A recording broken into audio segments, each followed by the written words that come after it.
पिछली क्लास में हमने हेनरीज लॉ पे डिस्कशन किया था, इसका जो स्टेटमेंट है और जो इसका मैथमेटिकल इक्वेशन है। ठीक है, इन दोनों चीज़ों पर हम लोगों ने बात किया था कि हेनरीज लॉ गैस की सॉल्युबिलिटी और पार्शियल प्रेशर के बीच में रिलेशनशिप इस्टेब्लिश करता है। ठीक है, it means Henry's law is related to the solubility of gas in liquid at particular pressure.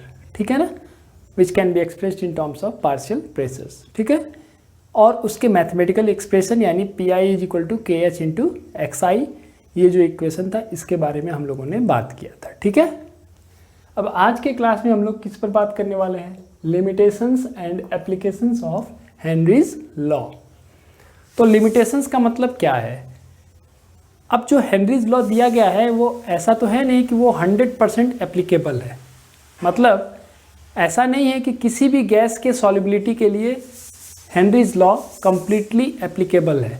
ठीक है, कुछ सर्टेन कंडीशंस हैं जिस पर हेनरीज लॉ एप्लीकेबल होता है। ठीक है, कुछ ऐसे जगह भी हमको मिलेंगे, कुछ ऐसे केसेस मिलेंगे जहाँ पर हेनरीज लॉ उस फैक्ट को एक्सप्लेन नहीं कर पाएगा। मतलब गैस के सॉल्युबिलिटी की जो वैल्यू मिलेगी उसको हमारा हेनरी लॉ सेटिस्फाई नहीं करेगा। ठीक है, तो कौन कौन से ऐसे केस होंगे जहाँ पर हमारा हेनरीज लॉ एप्लीकेबल होता है, यानी कैसे गैसों की सॉल्युबिलिटी के लिए हेनरीज लॉ एप्लीकेबल होगा, गैस के सॉल्युबिलिटी में कौन से कंडीशन होने पर हेनरीज लॉ एप्लीकेबल होगा, ये सारी चीज़ हम लोग लिमिटेशंस ऑफ हेनरीज लॉ में जानेंगे। ठीक है, दूसरा चीज़ है applications of Henry's law.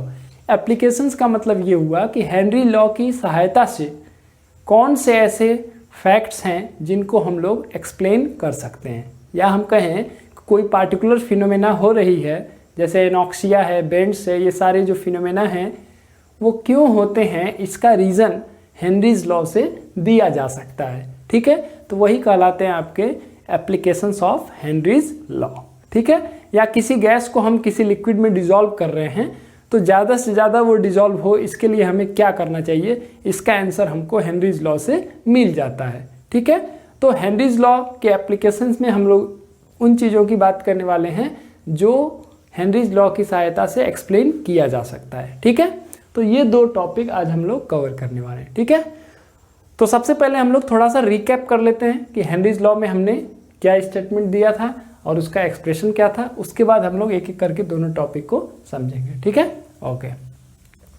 So Henry's law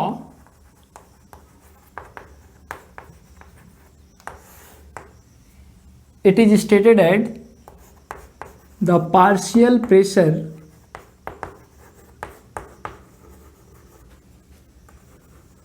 of any gas over the solution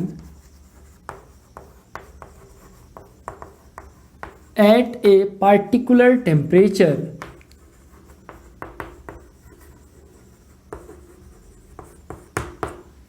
is directly proportional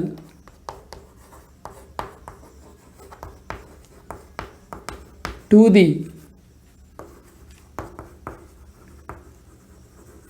mole fraction of that gas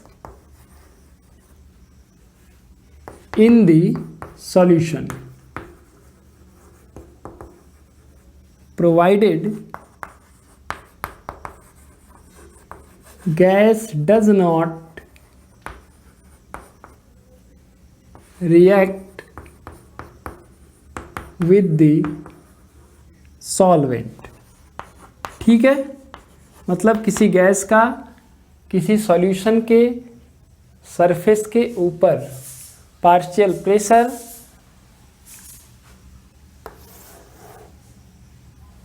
is directly proportional to the mole fraction of that gas in the solution. It means Pi, I means ith component या कोई particular gas directly proportional to mole fraction of that gas in solution, or we can write Pi is equal to Kh into Xi.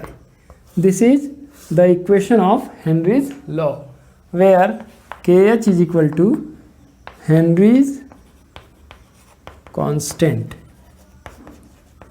ठीक है, और इसके लिए एक graph भी हमने बताया था कि अगर हम लोग पार्शियल प्रेशर और मोल फ्रैक्शन के बीच में अगर ग्राफ खींचें तो हमें एक स्ट्रेट लाइन मिलेगा जो ओरिजिन से पास होगी, और इसका जो स्लोप होगा that is equal to the value of Henry's constant. ठीक है, ये बातें हमने पिछले क्लास में आपको बताया था। ठीक है, अब ये जो इक्वेशन है ये किस कंडीशन में वैलिड होगी? ठीक है, यानी कौन कौन से ऐसे कंडीशन होंगे जहाँ पर हेनरीज लॉ फेल कर जाएगा और कहाँ कहाँ ये वैलिड होगा, ये सारी बातें हम लोग लिमिटेशंस में बात करने वाले हैं। ठीक है, तो चलिए limitations of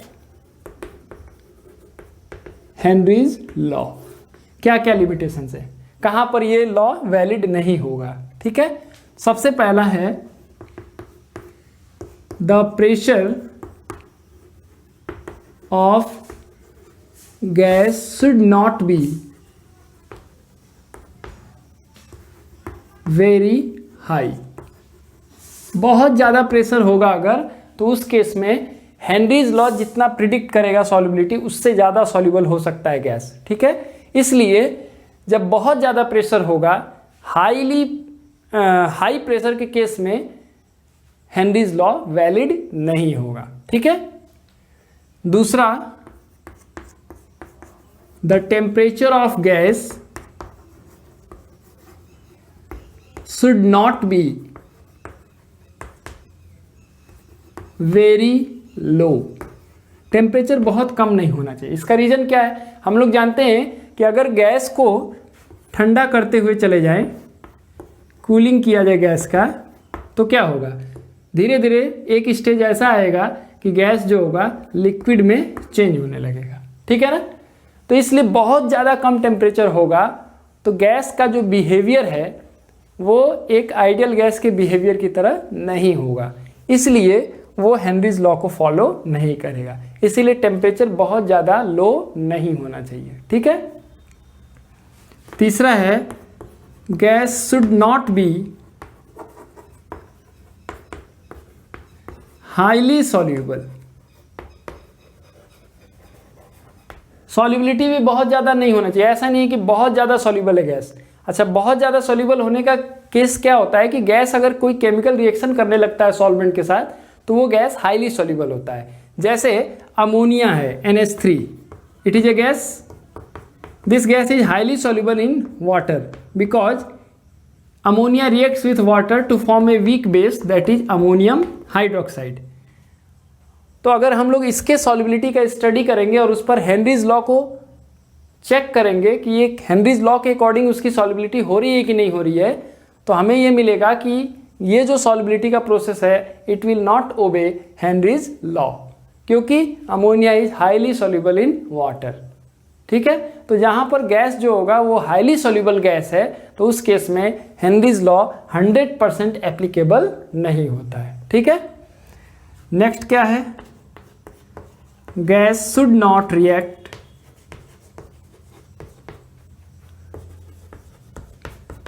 with the solvent. ये ऊपर जो एग्जांपल मैंने बताया है वो उसी से रिलेट कर सकते हैं हम लोग कि हमारा गैस अगर केमिकल रिएक्शन करने लगेगा, सॉल्वेंट के साथ जाकर के केमिकल रिएक्शन करने लगेगा, तो उस केस में फिर हेनरीज लॉ को वो फॉलो नहीं करेगा। यानी हेनरीज लॉ से जो हम लोग प्रिडिक्ट करते हैं पार्शियल प्रेशर और मोल फ्रैक्शन का जो रिलेशनशिप, उसको वो वैलिडेट नहीं करेगा। ठीक है ना? It means the gas should not react with the solvent. और ये चीज़ हम लोग स्टेटमेंट में भी लिखे हैं, provided gas does not react with the solvent. ठीक है, and last case there should not be association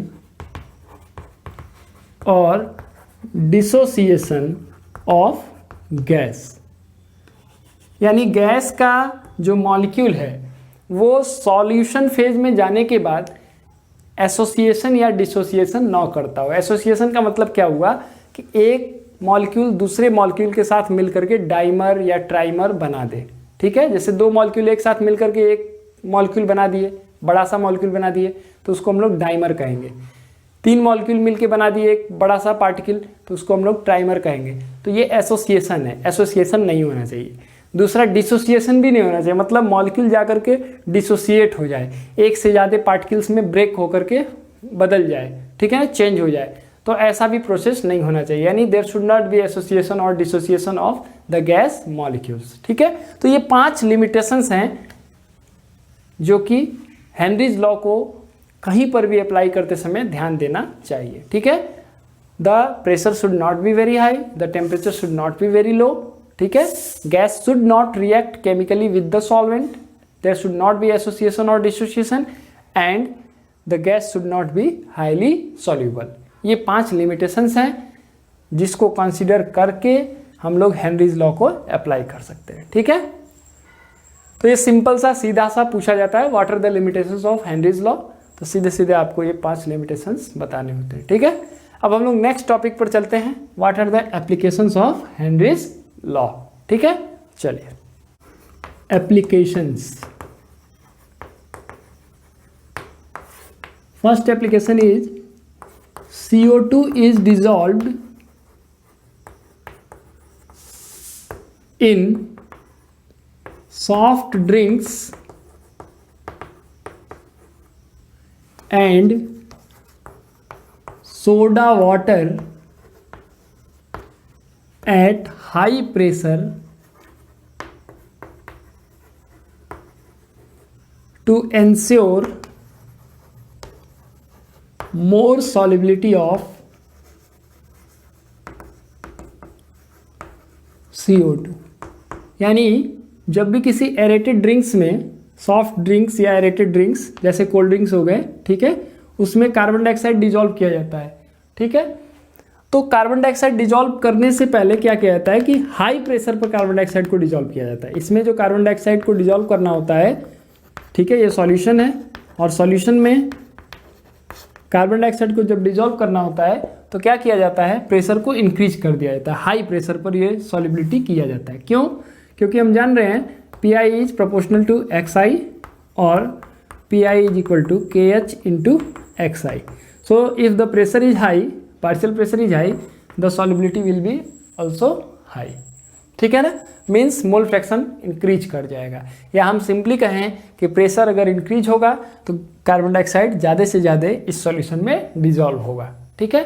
तो ये जो प्रैक्टिकल पर्पज की चीज़ है, ये कहीं ना कहीं हेनरीज लॉ के अकॉर्डिंग ये किया जाता है, ठीक है ना। यानी हेनरीज लॉ के अकॉर्डिंग ही कार्बन डाइऑक्साइड की ज़्यादा से ज़्यादा अमाउंट को सॉल्यूशन में डिजॉल्व करने के लिए हाई प्रेशर पर कार्बन डाइऑक्साइड को डिजॉल्व किया जाता है। Because we know that the mass of any gas which dissolves in solution is directly proportional to the pressure of gas. यही तो सिंपल सा स्टेटमेंट है हेनरीज लॉ का, ठीक है ना।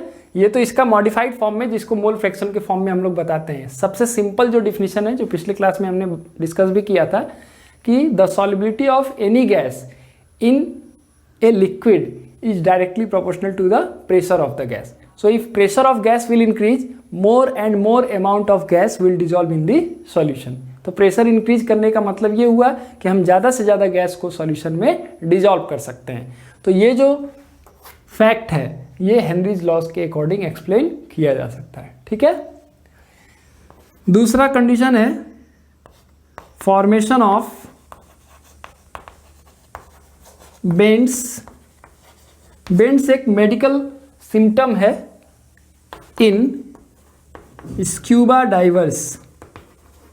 स्क्यूबा डाइवर्स मतलब जो डीप ओशियंस में रिसर्च पर्पज से, ठीक है, या कोई चीज़ को पता करने के लिए, जैसे मान लीजिए कोई प्लेन क्रैश होती है, ठीक है, और ओशियन में वो जाकर के गिर गई, ठीक है, तो ओशियन में उसका जो डिब्रीज होगा, मतलब जो मलबा होगा, उसको खोजने के लिए डाइवर्स जाते हैं समुद्र के अंदर, ठीक है। तो जब समुद्र के अंदर जाते हैं स्कूबा डाइवर्स, तो उनमें बेंड्स का फॉर्मेशन होने का चांस होता है, ठीक है। समुद्र के गहराई में जैसे जैसे नीचे की तरफ जाएंगे वैसे वैसे प्रेशर इंक्रीज होते जाएगा, ठीक है, और जब वो नीचे से ऊपर की तरफ आएंगे तो उनमें बेंड्स का फॉर्मेशन हो जाता है। ऐसा क्यों होता है, इसको हम लोग हेनरीज लॉ से एक्सप्लेन कर सकते हैं। अब देखिए, मान लीजिए कि ये ओशियनिक बेल्ट है, ओशियन है ऐसे, ये आपका लैंड है और ये आपका ओशियन है। ये इसका ओशियनिक बेड हो गया, यानी ज़मीन हो गया पानी के अंदर का, ठीक है।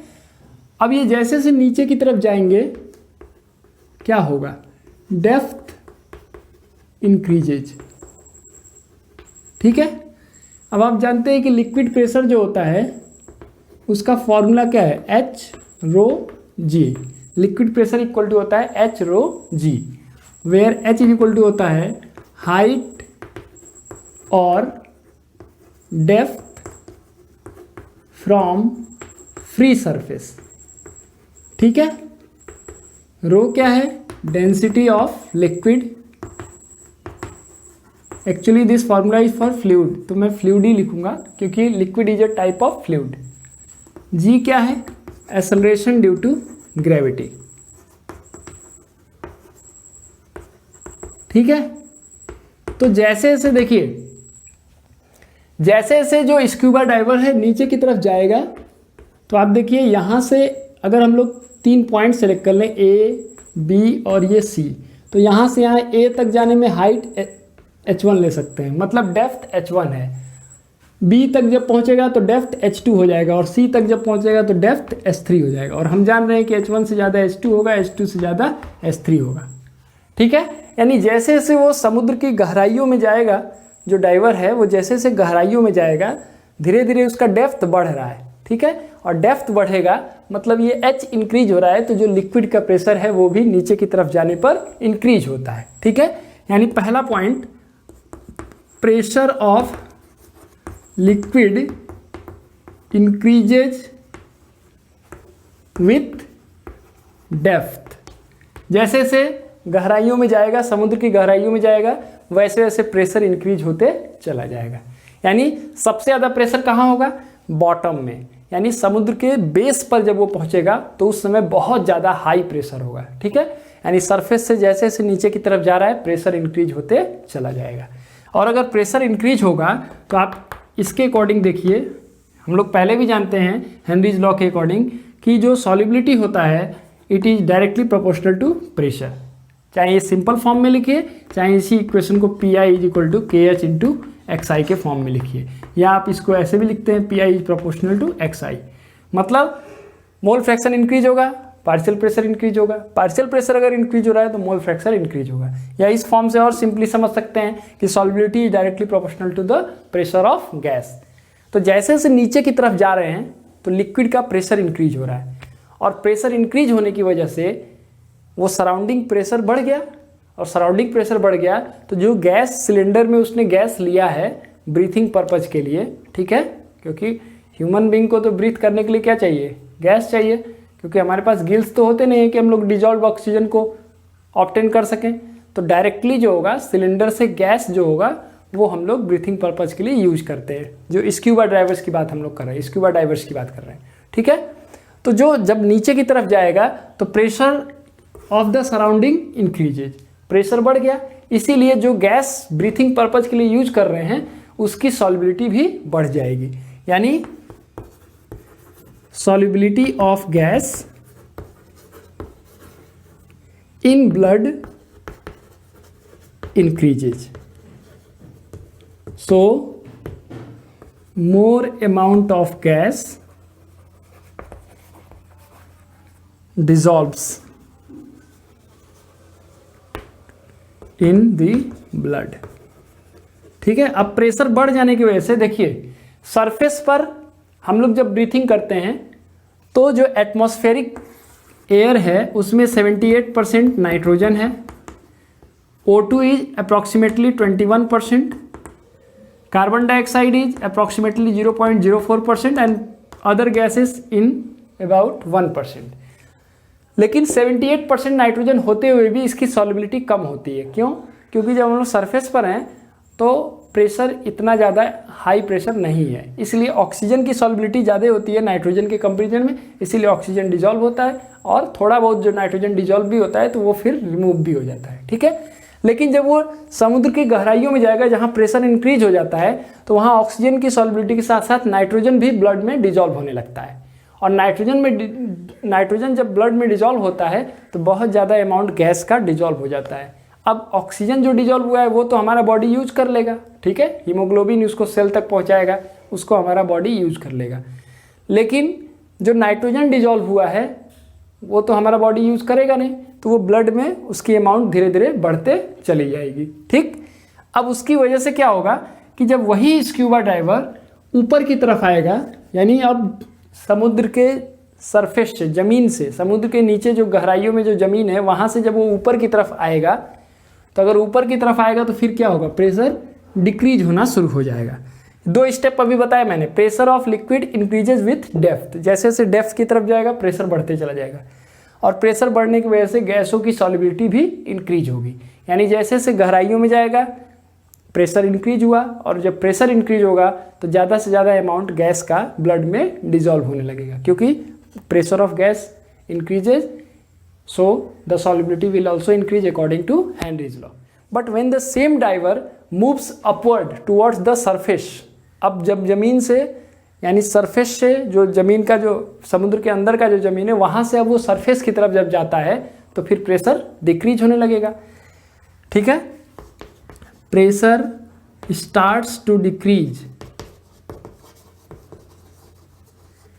On moving towards the surface, ठीक है, दैट इज लैंड, ठीक है। So the solubility of gas decreases and they start to escape out, ठीक है। यानी वही डाइवर जब समुद्र के बेस से सरफेस की तरफ आने लगेगा, ऊपर की तरफ आने लगेगा, तो धीरे धीरे प्रेशर डिक्रीज होगा। प्रेशर डिक्रीज होगा तो जो पहले से डिजॉल्व हो गए थे गैस, अब वो धीरे धीरे ब्लड में से बाहर निकलना शुरू होंगे, ठीक है। लेकिन अगर वो स्क्यूबा डाइवर जल्दी जल्दी ऊपर की तरफ जा रहा है तो जितना जल्दी प्रेशर डिक्रीज हो रहा है उतना जल्दी गैस जो होंगे वो बाहर नहीं निकल पाएंगे, जिसकी वजह से ब्लड में बबल्स बन जाएगा। जैसे एयर बबल बन जाता है वाटर में, वैसे ही गैस का बबल्स बन जाएगा ब्लड में, ठीक है। अब ब्लड में बबल्स बन जाएगा तो जो माइन्यूट कैपिलरीज होते हैं, जो मोटे मोटे ब्लड वेसल्स हैं, जैसे जो यहाँ दिख रहे हैं वहाँ तो नहीं दिक्कत होगा, लेकिन जो फाइन कैपिलरीज होती है, जिनका जो ल्यूमेन होता है, जो डायमीटर होता है वो बहुत कम होता है, उसमें जब बबल्स बन जाएगा तो वो ब्लॉक कर देगा, ब्लड का फ्लो नहीं हो पाएगा। और जब ब्लड का फ्लो नहीं हो पाएगा तो पार्टिकुलर ऑर्गन में एक बहुत पेनफुल सेंसेशन क्रिएट होगा, ठीक है। और उसी पेनफुल सेंसेशन को कहते हैं बेंड्स, ठीक है। अब मान लीजिए हार्ट में अगर ये बन गया बबल तो क्या होगा, हार्ट में अगर बबल बन जाए, कुछ सेकंड के लिए अगर ब्लड फ्लो होना बंद हो जाए हार्ट में, तो क्या हो गया, हमारी डेथ भी हो सकती है। तो बेंड्स में बी डेंजरस टू लाइफ, ठीक है। इसी तरह अगर ब्रेन में बन जाए बबल्स तो क्या होगा, ब्रेन में ब्लड का सप्लाई अगर कुछ सेकंड के लिए भी रुक जाए तो हो सकता है हमारी डेथ हो जाए, क्योंकि किसी पार्टिकुलर सेंटर को वो स्टॉप कर देगा। क्योंकि ब्रेन में सारे सेंटर हैं, सारे बॉडी के पार्ट्स को कंट्रोल करने वाला सेंटर कहाँ है, ब्रेन में है। तो अगर वो कैपिलरी ब्रेन का है, ब्रेन के कैपिलरी में बबल्स बन गया तो वो क्या होगा, ब्लड फ्लो को ब्लॉक कर देगा। ब्लॉक कर देगा तो वो पार्टिकुलर सेंटर ही रुक जाएगा, जैसे हार्ट हो गया, लंग्स हो गया, ये सब ऐसे वाइटल ऑर्गन से अगर कुछ सेकंड्स के लिए भी ये रुक गए तो हमारी डेथ हो सकती है, ठीक है ना। तो ऐसे पेनफुल सेंसेशन तो बॉडी में कई जगह बन सकता है, ठीक है, लेकिन कुछ ऐसे जगह भी बन सकता है जिसकी वजह से इंडिविजुअल की डेथ हो सकती है। So bends are painful situations which may cause death, ठीक है। तो इसका मतलब सिंपल में अगर हम लोग कहें इसका समरी तो क्या है कि जब भी कोई स्क्यूबा डाइवर्स ओशियन में, कोई समुद्र में गहराइयों की तरफ जाता है तो प्रेशर धीरे धीरे इंक्रीज होता है, ठीक है। और प्रेशर इंक्रीज होने की वजह से हेनरीज लॉ के अकॉर्डिंग उसकी सॉल्युबिलिटी बढ़ती है। गैस की सॉल्युबिलिटी बढ़ने की वजह से जो सिलेंडर उसने कैरी किया है गैस का, उसमें ऑक्सीजन के साथ साथ नाइट्रोजन भी उसके ब्लड में डिजॉल्व होने लगता है, ठीक है, जो कि नॉर्मल टेम्परेचर प्रेशर पर डिजॉल्व नहीं होता है ब्लड में। नॉर्मल टेम्परेचर प्रेशर हो तो ब्लड में ऑक्सीजन तो घुलता है पर नाइट्रोजन नहीं घुलता है, ठीक है। लेकिन हाई प्रेशर होने की वजह से नाइट्रोजन भी डिजॉल्व होने लगता है। अब वही जब डाइवर सरफेस की तरफ आता है, यानी ऊपर की तरफ चलता है, तो अब प्रेशर डिक्रीज होने लगता है, क्योंकि जब नीचे जा रहा था तो डेप्थ बढ़ रही थी, ऊपर आ रहा है तो सरफेस से उसका डेप्थ क्या हो रहा है, घट रहा है। इसलिए जैसे जैसे ऊपर की तरफ आएगा प्रेशर डिक्रीज होगा और जो डिजॉल्व गैसेस थी वो बाहर निकलना शुरू हो जाएंगी। लेकिन क्योंकि वो तेज़ी से ऊपर की तरफ आता है, ठीक है, जाते समय तो भाई सिलेंडर में गैस है, ब्रीथिंग के लिए ठीक है, आते समय हो सकता है कि गैस कम हो, ठीक है, इसलिए वो जल्दी जल्दी ऊपर की तरफ आता है। जब जल्दी जल्दी आएगा तो प्रेशर तो बहुत तेज़ी से डिक्रीज होगा, लेकिन जो डिजॉल्व गैसें हैं वो बहुत तेज़ी से बाहर नहीं निकल पाएंगे, जिसकी वजह से उसमें बबल्स का फॉर्मेशन हो जाएगा ब्लड में, और that bubbles will block the flow of blood and create a painful sensation which is called bends. ठीक है, अब इस बेंड्स को होने से बचाने के लिए क्या करना चाहिए? How can we prevent the formation of bends in scuba divers? ठीक है, बेंड्स ना बने इसके लिए क्या करना चाहिए? पहला तो ये चीज़ है कि the diverse should ascend slowly, ठीक है ना, ऊपर की तरफ जब जा रहा है तो उसको धीरे धीरे जाना चाहिए, अचानक से एकाएक फास्ट एकदम ऊपर की तरफ नहीं जाना चाहिए, धीरे धीरे जाना चाहिए, जिससे कि पर्याप्त समय मिले कि जो डिजॉल्व गैस हैं वो आसानी से बाहर निकल सकें, ठीक है ना, ब्लड से वो बाहर निकल सकें। ठीक है, दूसरा चीज़ है कि जो उसका सिलेंडर होता है उसमें नाइट्रोजन का परसेंटेज कम कर दिया जाता है। ऑर्डिनरी एयर में कितना परसेंट होता है? 78%, तो ये परसेंटेज डिक्रीज कर दिया जाता है जिससे कि नाइट्रोजन की सॉल्युबिलिटी घट जाए। तो क्या किया जाता है? हीलियम से उसको डिक्रीज करते हैं, 11.7% हीलियम उसमें ऐड कर दिया जाता है, और नाइट्रोजन हो जाता है 56.2%, और ऑक्सीजन का परसेंटेज 32.1% रखा जाता है। ऐसा कर देने से जो बेंड्स का इफेक्ट है वो थोड़ा बहुत कम हो जाता है। ठीक है, तो ये बहुत ही इंपॉर्टेंट फैक्ट है जो हेनरीज लॉ के एप्लीकेशन में पूछा जाता है कि how can you explain the formation of bends according to Henry's law? It is very simple.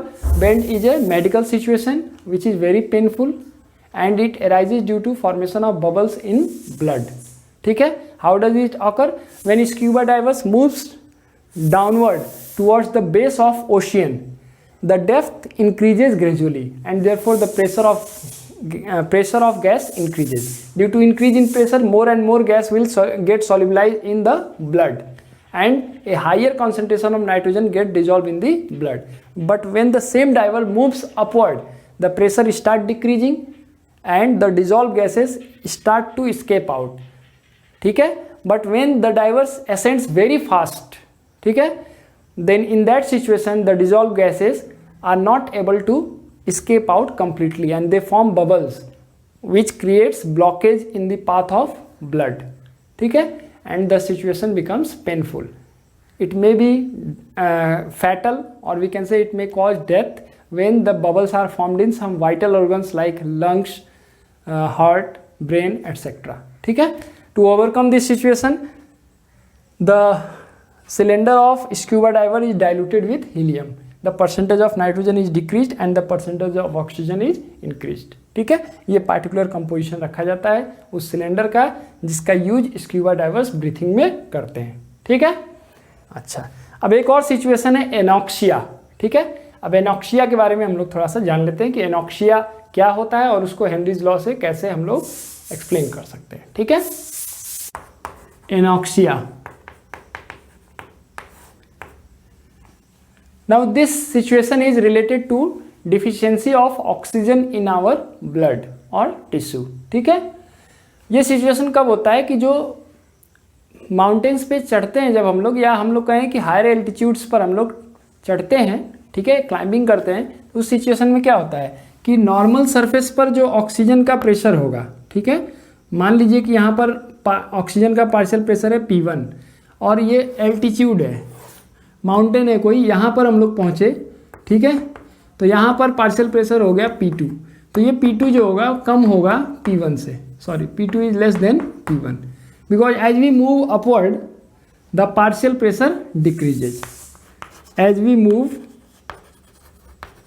upward the partial pressure of oxygen decreases, so the solubility of oxygen decreases at higher altitudes. ठीक है, किसके according? Henry's law के according. P I is proportional to X I, और we can say P I is equal to K H into X I. तो अगर ये partial pressure decrease हो रहा है तो ये हमारा जो सॉल्युबिलिटी है, जिसको मोल फ्रैक्शन के फॉर्म में हम लोग रिप्रेजेंट कर सकते हैं, वो सॉल्युबिलिटी भी डिक्रीज हो जाएगा। ठीक है, due to deficiency of oxygen, due to deficiency of oxygen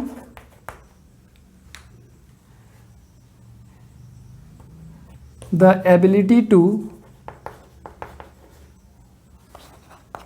think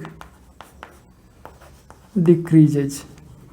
ठीक है, यानी दिमाग में जब ऑक्सीजन की कमी हो जाएगी तो हम जो भी थिंकिंग की एबिलिटी है हमारी, ठीक है, या रीजनिंग एबिलिटी है, वो क्या हो जाएगी, डिक्रीज हो जाएगी।